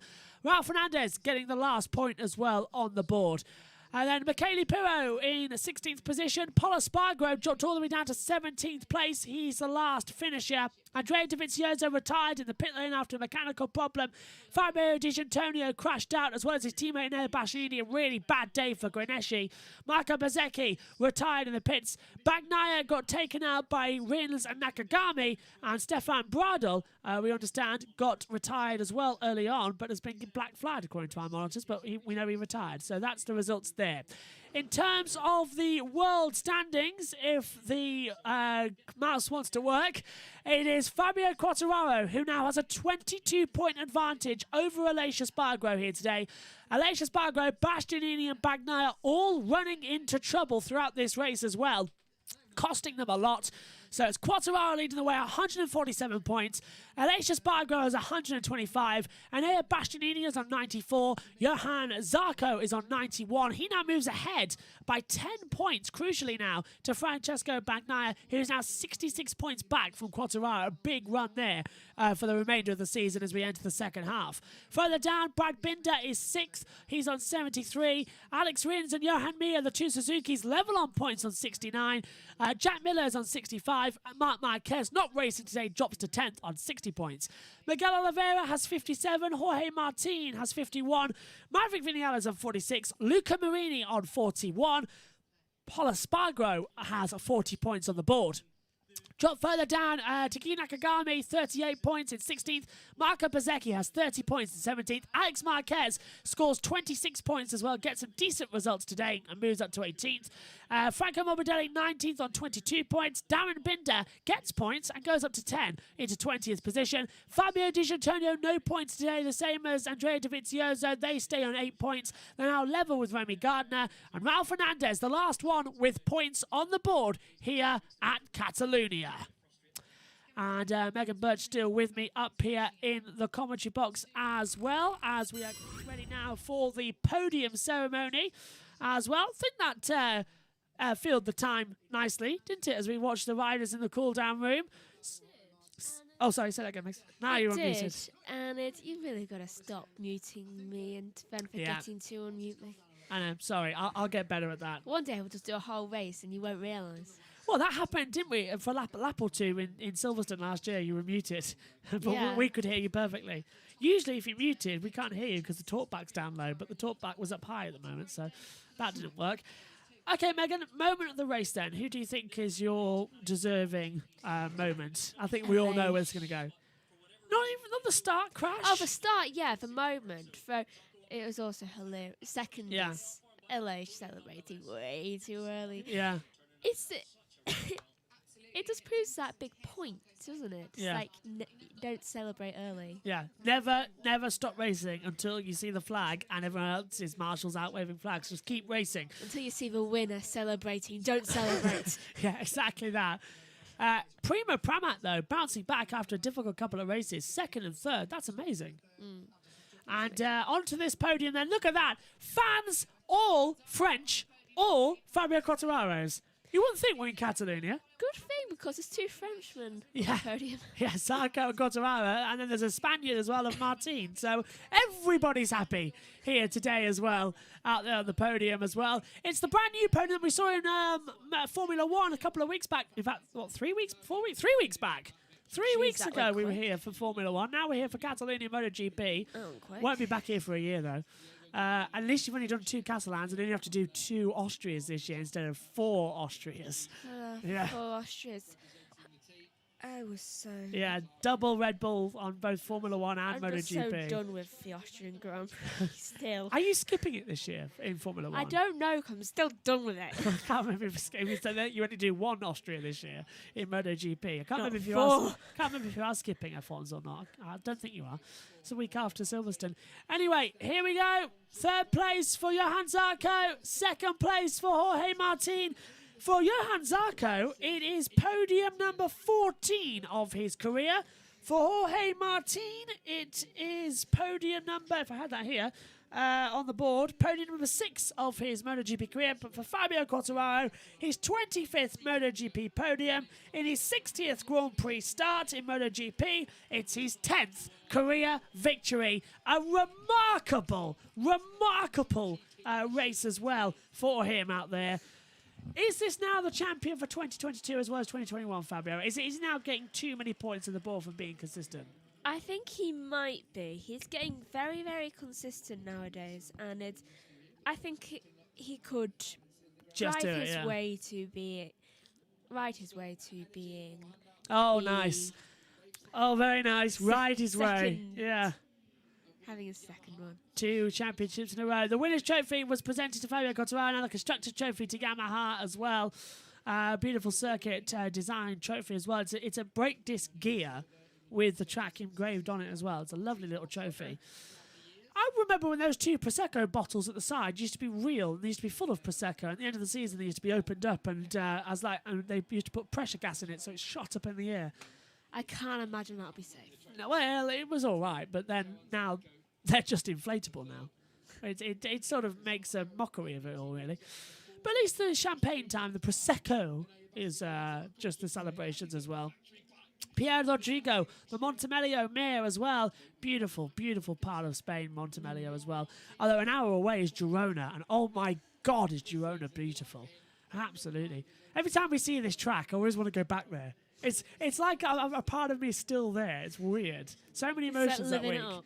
Oh, I lived there for a week, for 8 days. 8 days I was there for 4 days of F1 testing. I spent loads of time there that circuit. I feel like if you had to move to a different country, you'd want to go back there. Yes, but I would. certain aspects. Yeah, I would. I can't speak Spanish. I would actually mainly like to go live in Hawaii. I think that's a nice Yeah, retirement you home. keep going on about Hawaii. Love Hawaii. Want to live in Hawaii. Fabio Quartararo then, his has a 10th volcano. win. Oh, I don't care. He's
Quartararo hits the deck, and it's champagne time! And I tell you what, Jorge Martin and Jan Zarco have wasted no time. The two Prima Pramacs with their new purpley livery hit the podium for the first time as a double this season, and it is Fabio Quartararo, who admittedly, Megan, I don't think he can get his going. He can't get it. He's having a few performance issues there with his Well, champagne. I think he wants. He's gone, and he's just started clinking and drinking it. Get to drink it now. It's probably gone flat as well. Oh, Zarco is offering him. He can't spill the champagne. That's unfortunate. Quartararo's got performance issues Obviously. with his bottles. Obviously, Fate wants him to drink it. Yeah. Spray. In this hot weather, air temperature 28 degrees, track temperature 55 degrees, 52% humidity, I'd rather drink it as well. Okay, we're about done here for MotoGP as well. Megan, I'm going to ask you, who's your rider of the day? I know you've already said Alicia Spargo, but come on, someone who didn't make a Apart mistake. from- Yeah. Him. I'm gonna say We're on a time limit. We're going- Darren Binder. A fair days, I'll agree with you there, Dan Binder. Okay, reminder to everybody, we've got the IndyCar coming up later on tonight as well. We'll have the YouTube stream out for that later. Don't forget, you can also subscribe and use the notification bell. That'll tell us every time we're live across MotoGP, IndyCar, Formula 1, Formula 2, Formula 3, everything. So IndyCar is up later on tonight as well. My thanks to Megan Birch, my thanks to all of you at home. What a race! Well done to Fabio Quartararo. He's taken the victory here. We'll see you later on for IndyCar live here on YouTube, and we'll see you again later on tonight for all the action when MotoGP returns to the German Grand Prix. Thanks for your company from us all here. Goodbye for now.